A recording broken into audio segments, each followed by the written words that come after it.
শুক্রবার সকালে খান ইউনিস, গাজা সিটি ও Bureij camp জুড়ে 15টির বেশি স্থানে হামলা চালায় ইসরায়েল। এর মধ্যে রয়েছে উত্তর গাজা, জাবালিয়া ও ওসামা বিন জায়েদ স্কুল সহ আরও বেশ কয়েকটি ত্রাণ কেন্দ্র ও শরণার্থী শিবির। এতে হতাহত হন অনেকে। তাদের শিফা আল আহলি ও নাসের হাসপাতালে নিয়ে যাওয়া হয়। গাজা প্রশাসনের দাবি, ইসরায়েল এখন আর যুদ্ধ করছে না, বরং ফিলিস্তিনিদের ধ্বংসের উদ্দেশ্যে গণহত্যা চালাচ্ছে।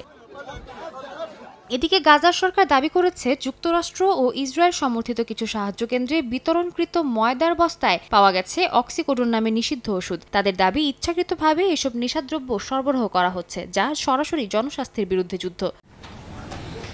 জাতিসংঘ মহাসচিব আন্তোনিও গুতেরেস এক বিবৃতিতে বলেন, গাজায় যুক্তরাষ্ট্র সমর্থিত ত্রাণ বিতরণ ব্যবস্থা এখন প্রাণঘাতী হয়ে উঠেছে। তার দাবি, খাবারের জন্য বের হওয়াটাই যেন মৃত্যুদণ্ড হয়ে দাঁড়িয়েছে ফিলিস্তিনিদের জন্য। তিনি বলেন, যুদ্ধবিরতির পরে ইরান ইসরায়েল আলোচনায় যে আশায় তৈরি হয়েছে তা যেন গাজার জন্য কাজে লাগে। এই মুহূর্তে আশাই সবচেয়ে প্রয়োজন বলে মন্তব্য করেন গুতেরেস।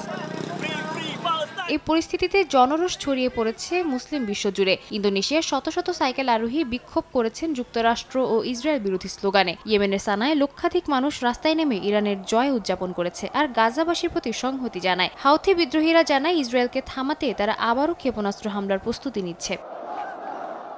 সাদিয়া তাসনিম, সময় সংবাদ।